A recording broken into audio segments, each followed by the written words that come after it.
I just asked ChatGPT for some advice for married men on how to fix a sexless marriage, and it gave me some really bad advice. It gave me 10 things. 9 of them are just arguably harmful, going to make the situation worse.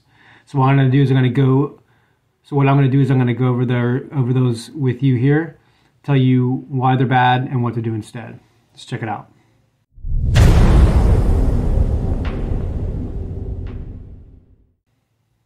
Before I get into that, if you're a man and you're married and you want more of all the good things out of your marriage, then go ahead and like and hit the bell icon, or subscribe to, subscribe and hit the bell icon. All right, let's get into it. So I'm going to put what it says up here on the screens, and so you can kind of see what it's saying to you. Now, this is typical advice. That's the thing, is that this advice that I'm going to share with you, ChatGPT, is status quo.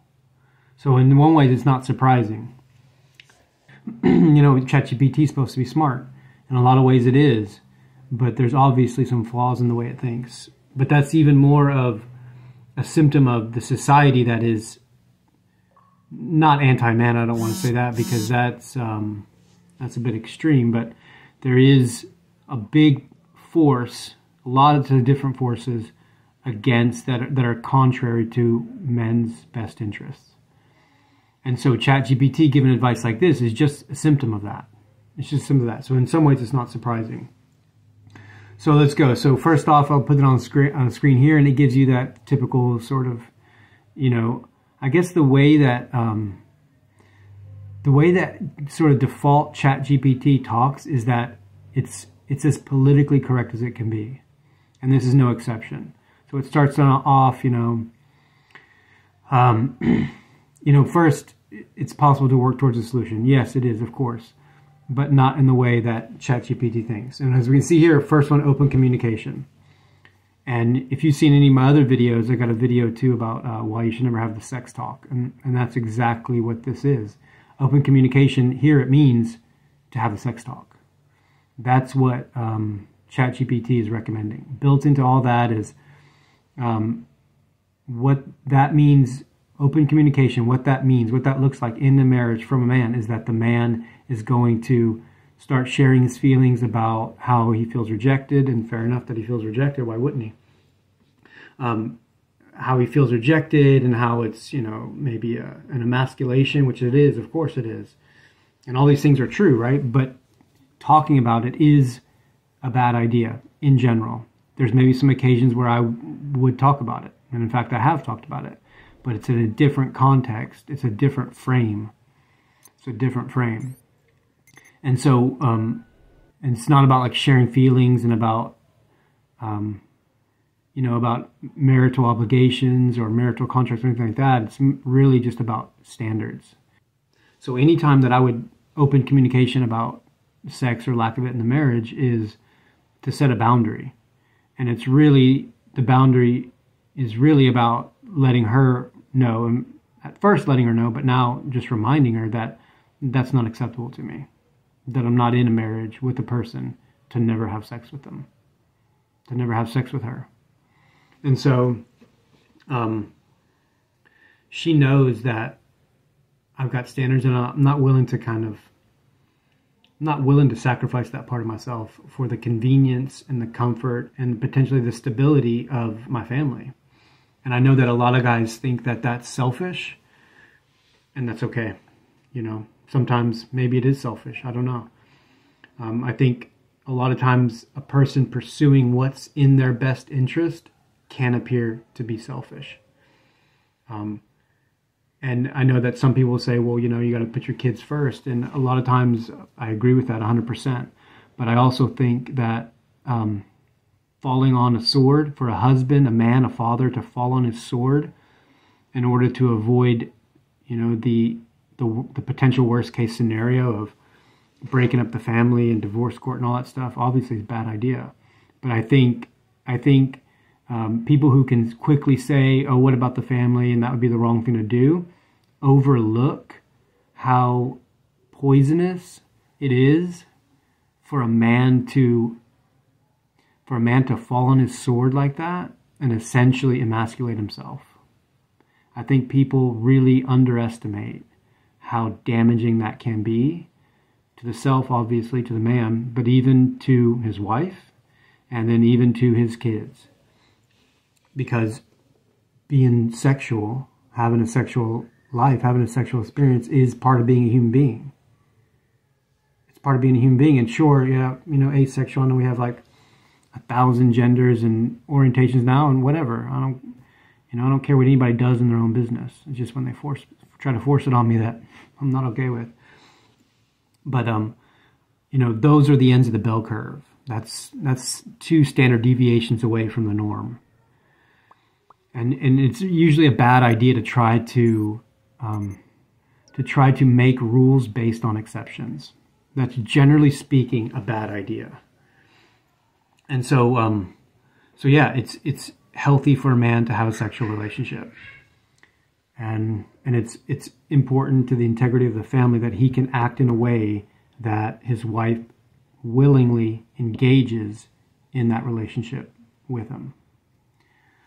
All right, so open communication, yeah, but not like, ChatGPT and everybody else is probably like suggesting that you do it. Number 2, understand the root causes. Yeah, this is, again, typical stuff. Yeah, sure, maybe if, a woman is suffering from health conditions, yeah, it could be. And maybe that's less ends of the bell curve in America, right, where there's a lot of weight problems. And then, United States is one of the most prescribed, is the country with maybe the highest rate of prescription medications. And those don't not have side effects, right? You can't take medicines chronically without any sort of side effect. And that can often impact either directly or indirectly a person's sexuality. So yeah, there's something, you got to take that into consideration. And then you have to ask yourself, are you willing to accept it? And obviously only you can answer that question. And I don't think, if anybody tries to shame you into thinking one answer is better than the other, you just tell them to F off. Because, until you walk the man in his miles shoes, don't judge him, or whatever that is. But understand the root causes, but then also understand the root causes that, like I've said 1,000 times, you got to factor in attraction. Attraction is something that can be maintained, can be sparked, can be created, can be revived. But it does take a lot of work. It takes a transformation from the man. And often people say, why is it always the man? Like a lot of guys, maybe they've done it a long time. They don't want to take responsibility for it because they might think it's their fault or something. So I get that question a lot. I'll get people saying, well, what about her? Or, why is it always the man that's got to do something? And because it is, because the only person's life that you're ever going to be in is your own. You can't control other people. You can't make people do stuff. All you can do is all you can do. It's all you can do. So, and on top of that, the man leads the family.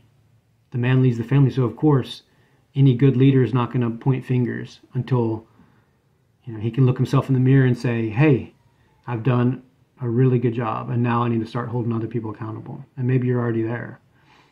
And then that's how that looks can be interesting too. How does that accountability look? So understand the root causes. If there's health stuff, then yeah, you might have a long battle to helping, your wife or yourself come to a new level with that, to somehow make it better. And I don't know what that looks like, obviously. But I'm willing to give it a go if you want to leave a comment down below and talk about it. Okay, so number 3, seek professional help, of course. Yes, of course, seek professional help. Ask a professional. And this actually can be good advice. This is not the one that I thought was good advice, but this can be good advice if the professional help is the right kind of professional help, which is going to be hard because you're probably going to find somebody who is a feminist or a woman-focused and really just focus on making the woman happy. And that can often look like not holding the woman accountable for her participation in the situation that she's in. You know, there's a tendency to infantilize or make women the victims. And I mean, that's just it's not useful, really. Now, of course, there's ends of the bell curve, right? And there are women who are genuinely victimized, of course. And those can be different situations with different responses, of course. But in general, you know, nobody in the Western world is, you know, chronically a victim of anybody else unless they choose to be. And that's you know, the older a person gets, the more they have invested into that mindset, assuming they've been carrying it for a long time, and the harder it is to get them out of it. And it's not something that you can that you can face, that you can interact with head on. Because most times when you interact with somebody head on and you ask them, you try to get them to loosen up their grip on who they think they are. You know, like if your wife thinks she's a victim or whatnot, it's hard to get people to loosen up on those things, even if it's in their best interest. It's really hard. And that's also kind of depressing, because I like to think that human beings are wired to focus on improvement and getting better and optimize. But that is, in my experience, the rare mindset. So yeah, seek professional help if the professional help is correct. All right, now the next one, work on emotional connection. This is again like going to lead to bad behaviors. This is going to lead to like not helpful behaviors.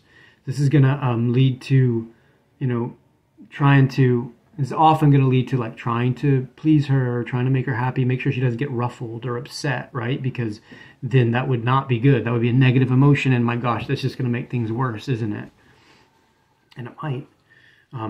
But catering to somebody else's feelings and hoping to spark that connection is not really going to be a long-term solution.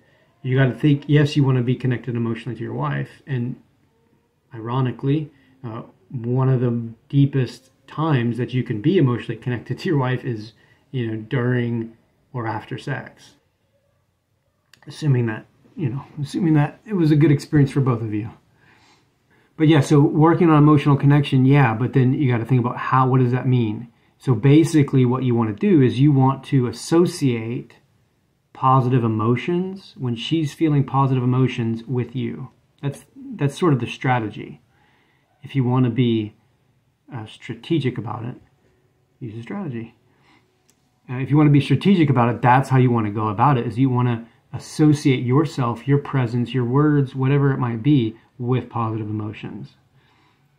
So learn it, making her laugh again, genuine, like a genuine belly laugh between the two of you. That's emotional connection. Not like, can I rub your feet? Can I rub your back? Of course, you want to do that. Do that.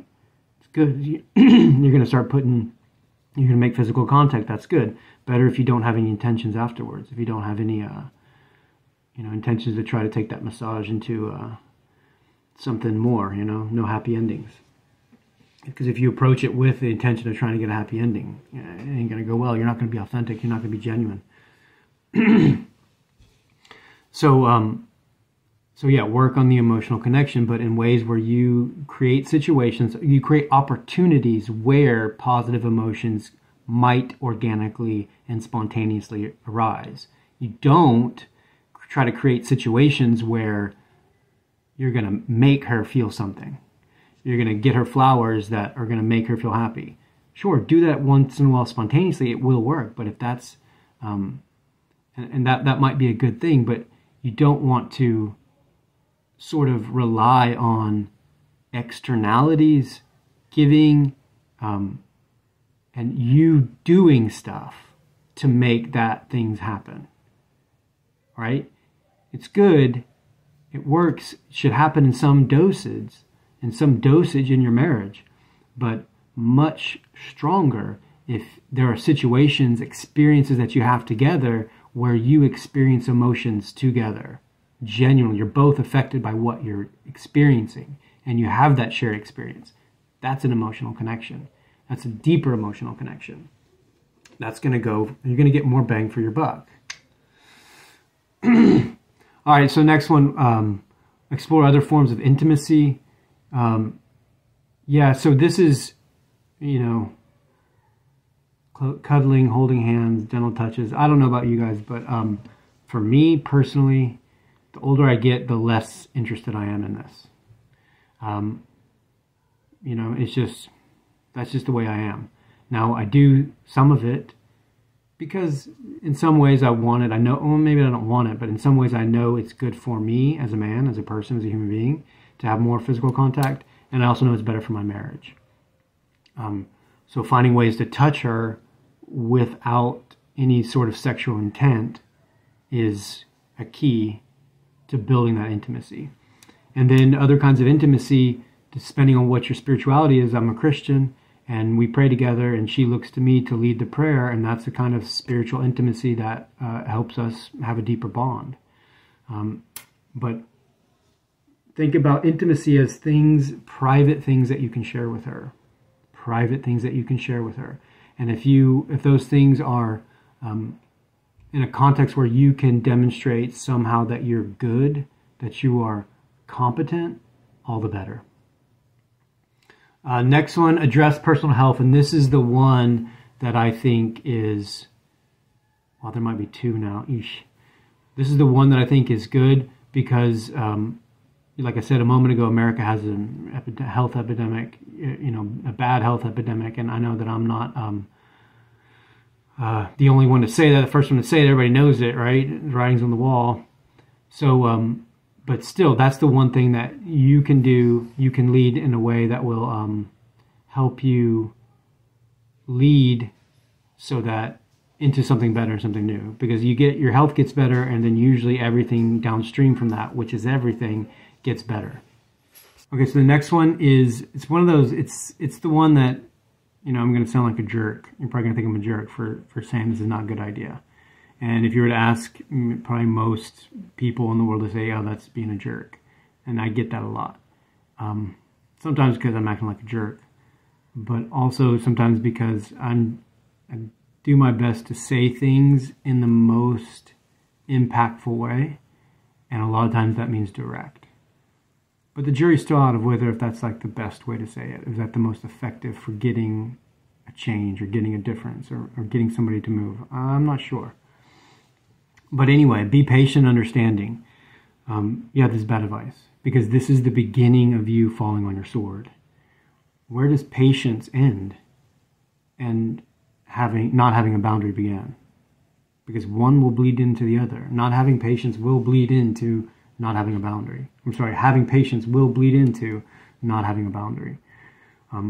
Now, if the exception is, you know, of course your wife might have a specific context or a specific set of circumstances that, you know, you've decided, hey, it's legitimate, sure, be patient, understanding. But again, it comes back to the question, are you willing to accept it indefinitely? But if she's aware of it, if she's aware of the fact that, you know, she's owning the fact that she's in a sexless marriage with you and doing her part, that's not all her part, she's doing her part to help, you know, right the ship, help correct the course, then yeah, be patient and understanding, absolutely. If she's in your frame, if she understands and recognizes that your marriage is a sexual relationship and that by not engaging with you in that way, it's in violation of the meaning of a profound, it's in violation of a pillar of what it means to be married. If she's in that frame, she recognizes that, yeah, be patient and understanding. Be patient and understanding. But still have a boundary, you know. Still, you know, because as I learned a proverb when I was in Taiwan, and it's a Chinese proverb because Taiwan is Chinese. In some ways, it's more Chinese than China. But there's a proverb that says, talk doesn't cook rice. Talk doesn't cook rice. So talking about it and your wife owning it is great. Good first step. It ain't going to cook that rice. It ain't going to cook the rice. Okay, so let's look at the next one. This is the one that, obviously I would say is good advice. Improve your self-awareness. Because in some ways, you've helped create the situation that you're in. And there's no getting around that. I mean, you could ignore it if you want. You can try to hide from it, but you're fooling yourself because you helped. You did. I mean, you can try to hide from it. You can try to ignore it. You can try to avoid it, but you're lying to yourself because you did help make it happen. You absolutely did. And, you can just own that. Doesn't mean you're a bad person, doesn't mean you're a bad man, doesn't mean any of that. It just means that you had certain behaviors, certain actions, certain words that helped you get where you're at. Okay. No big deal. Now what? What's next? Because there's no what's next until you can do that. There's no what's next until you can do that. But yeah, focus on becoming a better man, and not because you want to get out of the sexless marriage, not because you want to make your marriage sexful, not because you want to make it sexful, but because you recognize that you're going to die one day, and you might as well die like being proud of the man that you are and the man that you've forged yourself into. Because you do. And, you can take the easy road out. You can just kind of like water flows down, and so do humans. And you can take that route and, I won't judge you for it. I don't even know you. But I'm willing to bet that on your deathbed, you will. I'm willing to bet that you will. So become a better man. What does that mean for you? What specifically does that mean for you? I'm genuinely interested. If you want to share it, leave it in a comment below. But I'm genuinely interested. But you ain't done till you're dead. So get on, little doggy. All right, number 9, rekindle romance. Don't rekindle romance. Don't do it. Now, because this has the stinks of that planning, that agenda, that's really a romance killer. What this sort of typical advice ignores is that romance is a spontaneous thing. That romantic spark that you feel for your wife is a spontaneous thing. And so you can create situations where it can happen, where it is maybe more likely to happen. And I don't mean something trite like candles and wine somewhere, although you might try it once. I wouldn't rely on it. But developing a strategy to find situations where you can both get out of, you can both take your mask off, and really be yourself and be honest and be authentic and see what happens. That's a strategy that can help you rekindle romance. But you can't go out there and be like, number one, I'm going to rekindle romance. I'm going to do this, that, and the other. Even the wine and the candles, it's going to feel forced. Because it is. Because ChatGPT gave you this advice. You're like, okay, I'm going to listen to ChatGPT. So think about creating situations where you can, I think that's a really important point there, where you can take off your mask and she can take off hers, and you got to go first because you lead. You take off your mask and then see what happens. You want to find authentic moments of being yourselves and seeing how they kind of rub up against each other, for lack of a better term. Okay, so last one, number 10, establish a safe environment. Again, it's one of those things where I'm going to sound like a jerk for saying it's bad advice, but it's a bad advice. Now, and it's bad advice because, all right, number 10. So establish a safe environment. So this one is, it's potentially good advice. You want your wife to feel safe around you. You want your wife to feel safe around you, of course. And that means, that you can protect her from things that go bump in the night. But it also means that she feels safe expressing herself to you. But it's also potentially bad advice because the subtext in this, in the environment that we live in the context that we live in the world, is that safe means conflict-free. That safe means conflict-free.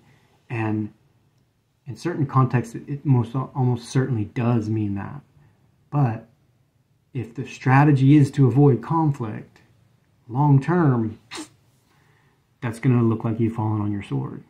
It will mean you falling on your sword, because there's no way that you can exist in a marriage for any length of time without conflict, or any other, intimate relationship without conflict. Now, conflict doesn't have to draw blood.